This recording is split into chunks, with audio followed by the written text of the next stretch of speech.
याने आशिक माशूक रमज़ी किरामन कातिबिन राहन खबर नीस। মুসা আলাইহিস সালাম রওনা করছে।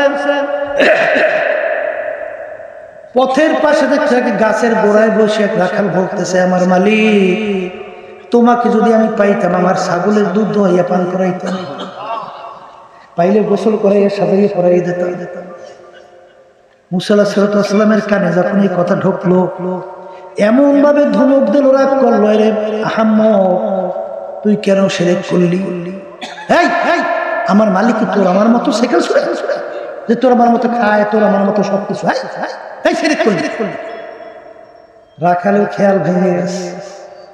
রাখাল পাগলের মতো উঠে জঙ্গলে দৌড়ায়।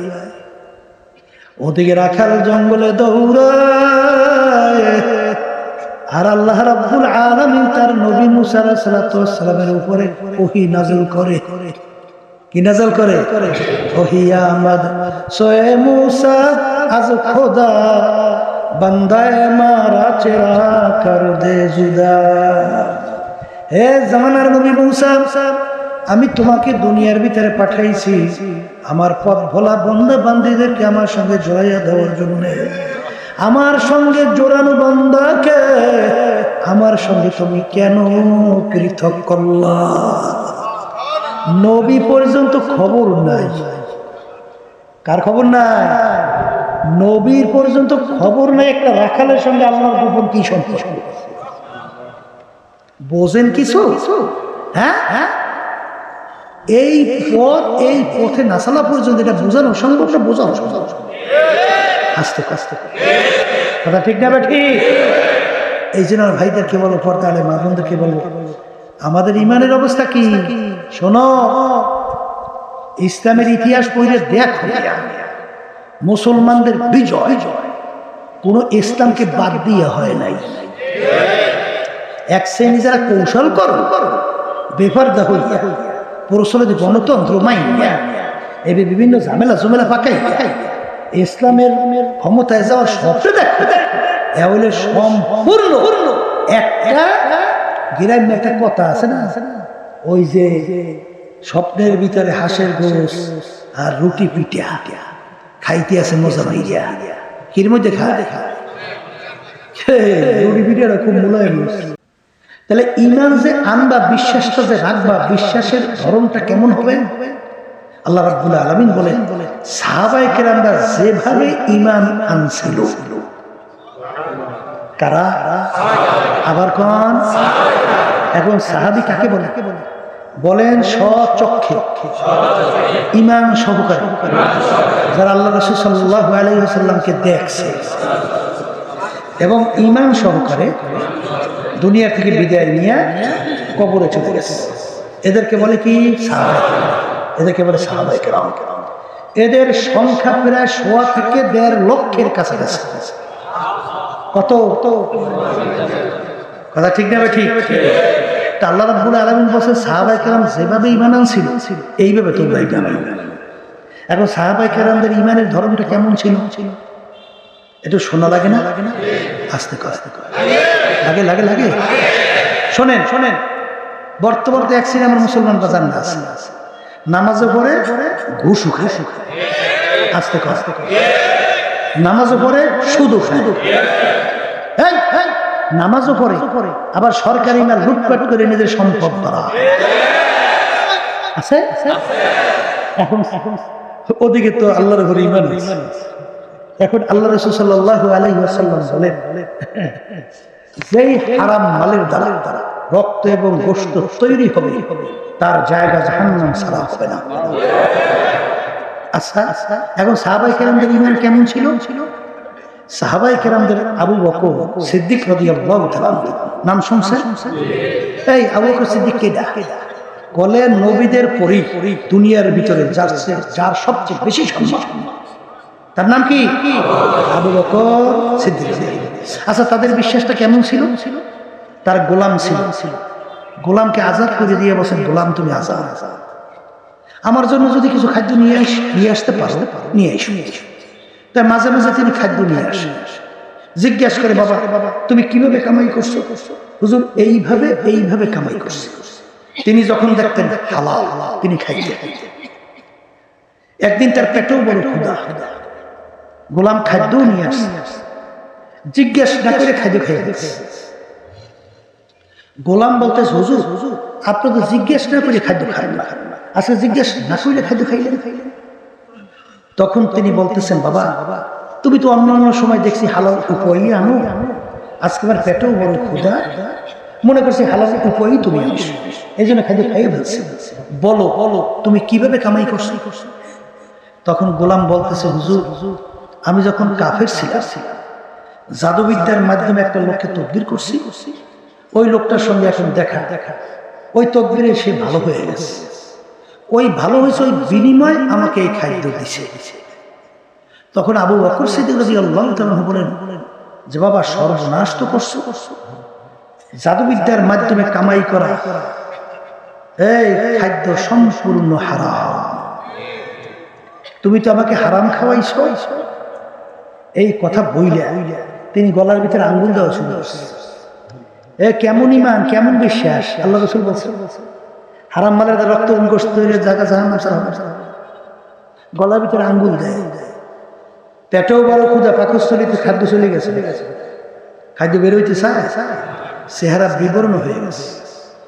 লোকেরা বলতেছে হুজুর আপনি তো না যাই না খাইছে, আল্লাহ তো মাফ করিয়া দেবে, না জানি না খাইলে আল্লাহ ধরবে ধরবে না। তিনি বলতেছেন আমার সাথীরা আল্লাহ রাসূল সাল্লাল্লাহু আলাইহি ওয়াসাল্লাম বলছেন যে রক্ত এবং গোশত হারাম মালের দ্বারা তৈরি হবে তার জায়গা জাহান্নাম ছাড়া হবে না। আমি আবু বকর যদি মারাও যাই তারপর ওই খাদ্য আমার পেটে আমি হজম হতে দেব না। এই ছিল তাদের ঈমান। লোকেরা বলে হুজুর পেট ভরে পানি খায়, এরপর গলায় আঙ্গুল দেন, বমি হবে খাদ্য বের হয়ে আসবে। তিনি পেট ভরে পানি খেয়ে গলায় আঙ্গুল দেওয়ার সঙ্গে সঙ্গে বমি হয়ে গেছে, খাদ্য বের হয়ে আসছে। তিনি বলেন আলহামদুলিল্লাহ, আল্লাহ থেকে হারাম খাদ্য আমার ভিতর থেকে বের করছে। এই ছিল তাদের বিশ্বাস।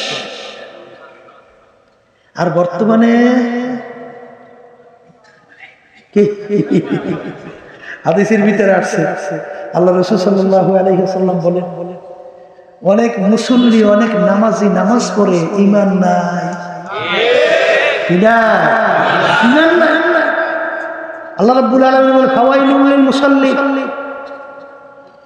মুসল্লি নামাজ পড়ে ওর জন্য জাহান্নাম।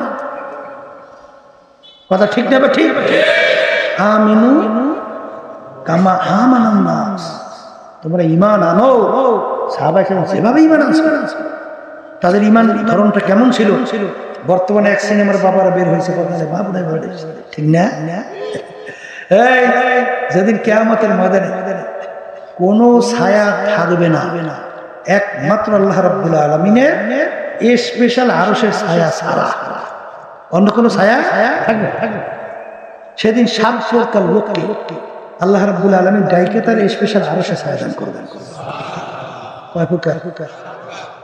এর ভিতরে এক প্রকার ওই শ্রেণীর আল্লাহর বান্দা বান্দিরা হুব্বু ফিল্লাহ বুগযু ফিল্লাহ, যারা মোহাব্বত রাখবেও আল্লাহকে রাজি খুশির উদ্দেশ্যে এবং মোহাব্বত সম্পর্ক ছাড়বেও আল্লাহকে রাজি খুশির উদ্দেশ্যে।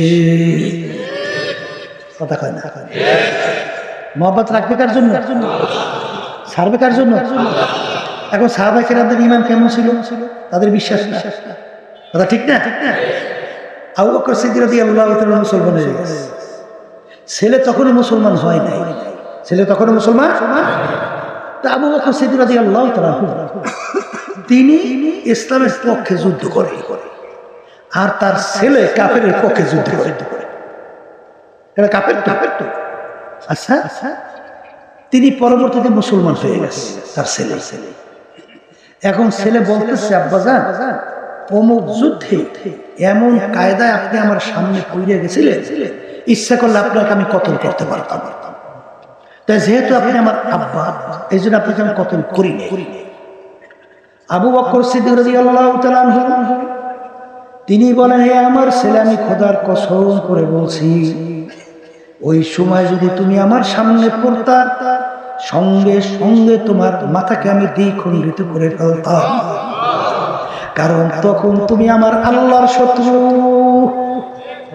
তখন তুমি আমার রাসূলের শত্রু, তখন তুমি মুসলমানদের শত্রু, ইসলামের শত্রু, তুমি আমার শত্রু।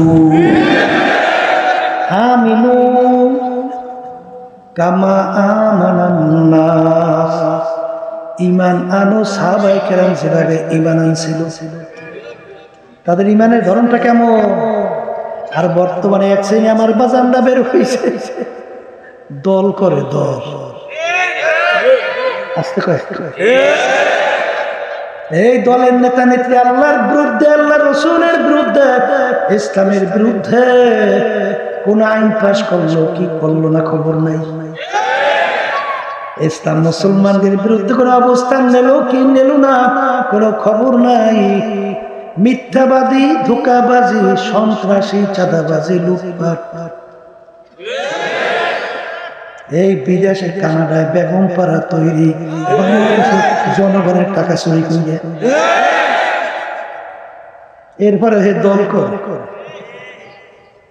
যদি জিজ্ঞাসা করে ব্যাপার কি, ব্যাপার কি? তুমি যে নামাজে এই তুমি যে নামাজে যাও, হ্যাঁ তুমি যে তাসবিহ বলো, জিকির ওয়াজ করো, তাইলে তোমার যে দল যে কাম করে এতে তুমি মুহাব্বত রাখার কোনো সুযোগ নেই। আরো শুনে সাহেব এই কামটা করো। আচ্ছা বলে কইয়েন না, ওই দলের সঙ্গে আমার রক্ত গোষ্ঠ মিলে গেছে, বুঝেছেন? গেলাসের মধ্যে পানি দিয়ে এইবার চিনি দিয়ে যদি গোলে চিনি আর দেখা যায়, ও পানির সঙ্গে এমন মেলছে,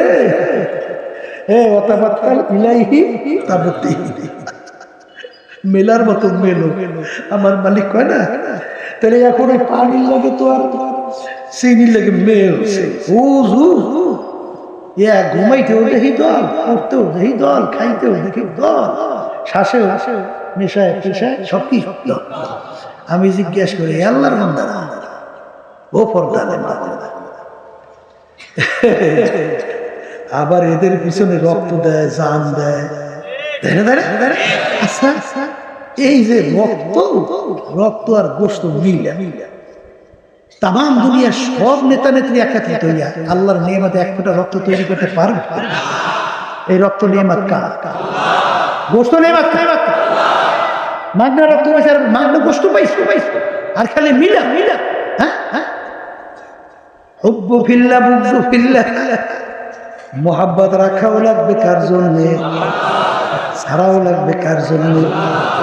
যদি তুমি মোহাব্বত রাখো আল্লাহর জন্য, ছাড়ো আল্লাহর জন্য, কিয়ামতের ময়দানে যেদিন কোনো ছায়া থাকবে না, আমার মালিক তোমাকে টাইকা তার স্পেশাল আরো সে ছায়া দান করবে। কি আর সাহাবায়ে কেরামদের ঈমানের ধরন ছিল কেমন? আর আপনার আমার ঈমান একটু মজা না করেন? একটু পাল্লাই দিয়ে একটু ওজন দিয়ে দেখেন, একটু ভালো করে পরীক্ষা করে দেখেন, তারপর খবর যান। কি কথা ঠিক না? ঠিক। এই তাদের ঈমান কেমন ছিল আর বর্তমান আমাদের ঈমান কেমন? নীল নদী কোন নদী? প্রতি বছর একটা সময় শুকিয়ে যেত না পানি, আর ওই পানি খেয়ে মানুষ বাঁচে, আর ওই পানি দিয়ে ফসল হয়, মানুষ খাইয়া ফসল বাঁচে, ঠিক না? এখন মুসলমানদের আয়ত্তে ওমর ফারুক রাদিয়াল্লাহু তাআলা আনহু অর্ধেক দুনিয়া রাজত্ব করছিলেন। তার আয়ত্তে যখন নীল নদী আসছে, নিয়ম অনুযায়ী নীল নদীর পানি শুকিয়েছে। এখন নিয়ম কি? একটা যুবতী সুন্দরী মেয়ে জবাই না করে নীল নদীর পানি চালিয়ে হয় না। এখন একটা রুহু জবাইয়ের বিনিময়ে লক্ষ লক্ষ মানুষের জীবন বাঁচে। কথা কয় না? আস্তে কয়। এখন নীল নদী তো শুকাইছে, এলাকার লোকজন গেছে ওখানে গভর্নর, নীল নদীর পানি শুকাইছে, এখন পানি না আসলে তো আমরা সব না খাইয়ে মরবো পানি, আর ফসল তো পাওয়া যাবে না, তো এত না খাইয়ে এখন পালা কি? একটা যুবতী মেয়ে সুন্দরী জবাই দেওয়া লাগবে। এখন নাউজুবিল্লাহ আল্লাহ মাফ করুন, আমাদের যুগ হইলে তখন কত ফতুয়া যে বেরোইতো, এ ফতুয়া শেষ। বর্তমানে এক শ্রেণী আমাদের জাতীয় আছে না, বেপরদা মহিলা লই একসঙ্গে ঠিক করে না, আমাদের চাটা হতো আবার একটু বিভিন্ন কায়দা কায়দার পরামর্শ তো করে, আবার জান্নাতে কয়বার খালি কাটায় আর নামায় আর কথা ঠিক আছে, আছে না? তাহলে এখন কি মন্তব্যটা কি করতো? মন্তব্যটা করতে বেটা লক্ষ লক্ষ জীবন তাকে বা সামলা একটা রুহুর বিনিময়ে স্যার করার কি আছে? আসতে এখন পালা কি নীল নদীর পানি তো শুকে লক্ষ লক্ষ মানুষ পানি না খাই তো এখন গভর্নরের কাছে গেছে, গভর্নর হে সুন্দরী মেয়ে যদি জবাই না করা হয় বলি পানি হয় না, বুঝলে? এখন কি কায়দা বলে এত ইসলামে জায়েজ নেই বেটা, আমির থেকে না জানি নিজ করা আমেরিকাতে সংবাদ আমি নীল নদীর পানি শুকাই, যুবতী মেয়ে জবাই না করলে পানি হইবে না আর মানুষ না খেয়ে মরবে। করা আমির বলে বলো কি কথার কথা, এই তাহলে একটা সুন্দরী মেয়ে জবাই দেওয়ার ক্ষমতার মধ্যে পানি আসবে? আমার আল্লাহর ক্ষমতা কোথায়? আমিনু কামা আমানান নাস, ঈমান আনো সাহাবায়ে কেরাম যেভাবে ঈমান আনছে, বিশ্বাসটা রাখো সাহাবায়ে কেরাম যেভাবে বিশ্বাস করছিল। আর তোমার আমার ঈমানের অবস্থা কি? এখন ওমর ফারুক রাদিয়াল্লাহু তাআলা আনহু নীল নদীর কাছে চিঠি লেখে। কি কার কাছে চিঠি লেখে? এই যদি আমার যুগে হইতো যে নদীর কাছে বলে চিঠি লেখে, কইতো রে সব পাগল লাগতো। শোন সালাম পাগল মুসলমান, আসলে নদীর কাছে চিঠি লেখে। ওমর ফারুক রাদিয়াল্লাহু তাআলা আনহু নীল নদীর কাছে চিঠি লেখে, নীল নদী তুমি যদি আল্লাহর হুকুমে জারি হও তাইলে তুমি জারি হইয়া যাও, আর যদি আল্লাহর হুকুমে জারি না হও তোমাদের পানি আমাদের লাগবে না। Direct action. এই যাও এই চিঠি নিয়ে নদীর মধ্যে ভালো, চিঠি নিয়ে নদীতে ফালাইতে কথার দেরি, চিঠি পড়ার সঙ্গে সঙ্গে পানি সুম করিয়া আসিয়া নীল নদী পানিতে পরিপূর্ণ। ওই যে নীল নদী বর্ষে পানিতে আর শুকায় না। এই হলো তাদের ঈমানের অবস্থা। খালিদ বিন ওয়ালিদ রাদিয়াল্লাহু তাআলা আনহু বাজান এক বিজাতি কাফের যাইয়া বলে, খালিদ রে তোর আল্লাহর বলে এত পাওয়ার, বিসমিল্লাহর বলে পাওয়ারের শেষ নাই, তাহলে বিসমিল্লাহ বলে বিষ খাইয়া হজম করে দেখাইতে পারো? কি খাইয়া? কি বললে? খালিদ বিন ওয়ালিদ রাদিয়াল্লাহু তাআলা বলেন, বিষের ক্ষমতা নাই, ক্ষমতা আমার আল্লাহর। এই কথা বললে তিনি বিসমিল্লাহির রহমানির রহিম বলে এক পেয়ালা বিষ ঢকঢক করে ঢেলে গেলেন। কিছু হয় না, কিছু এই বুঝতে পারে কেউ বিষ খাইয়ে না। এখন কি বুঝে? হাসানাতুল আবরারে সাইয়্যাতুল লিল মুকাররামিন। শোনেন, যারা আল্লাহর নৈকট্যে পৌঁছে যায় এরা আল্লাহর সঙ্গে সরাসরি যোগাযোগের মাধ্যমে কাজ করে। এইটা আবার নিজের মধ্যে আইনি আবার ঝামেলা পাকাইয়া কথা বলছেন। তাহলে আল্লাহ রাব্বুল আলামিন বিষের ভিতরে ক্ষমতা রাখছেন মরণ কথা।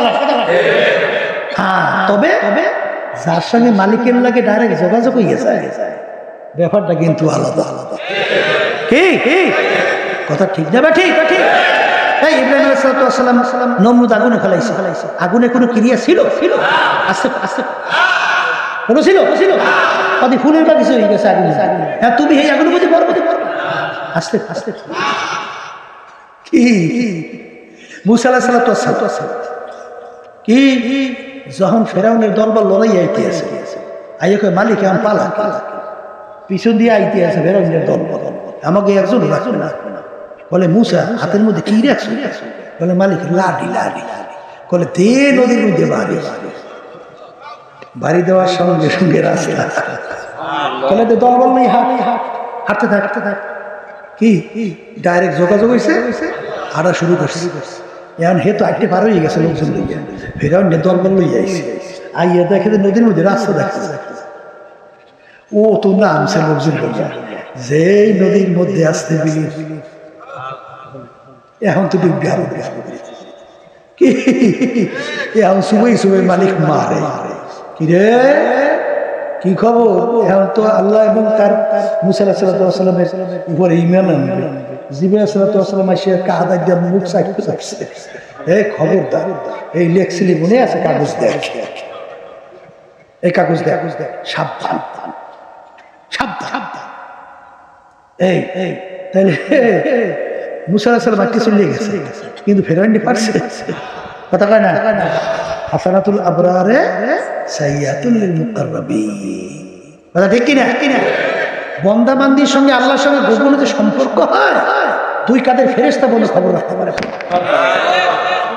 মিয়ানে আশিক মাশুক রামজি কিরামান কাতিবিন রাহাম খবর নেই মুসা আলাইহিস সালাম রওনা করছেন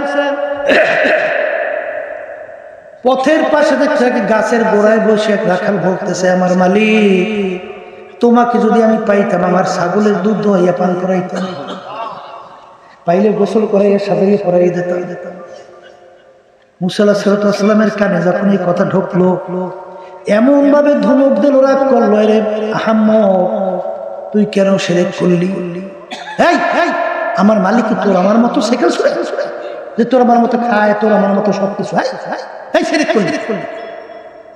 রাখালের খেয়াল ভেঙে গেছে রাখাল পাগলের মতো উঠে জঙ্গলে দৌড়ায় ওদিকে রাখাল জঙ্গলে দৌড়ায় আর আল্লাহ রাব্বুল আলামিন তার নবী মুসা আলাইহিস সালামের উপরে ওহী নাযিল করে কি নাযিল করে ওহী আমাদ সোয়ে মুসা আজ খোদা বন্দায় মারা চেরা কর দে জুদা হে জামানার নবী মুসা আমি তোমাকে দুনিয়ার ভিতরে পাঠাইছি আমার পথ ভোলা বান্দা বান্দীদেরকে আমার সঙ্গে জড়াইয়া দেওয়ার জন্য আমার সঙ্গে জোড়ানো বান্দাকে আমার সঙ্গে তুমি কেন পৃথক করলা নবী পর্যন্ত খবর নাই কার খবর নাই নবীর পর্যন্ত খবর নাই একটা রাখালের সঙ্গে আল্লাহর গোপন কি সম্পর্ক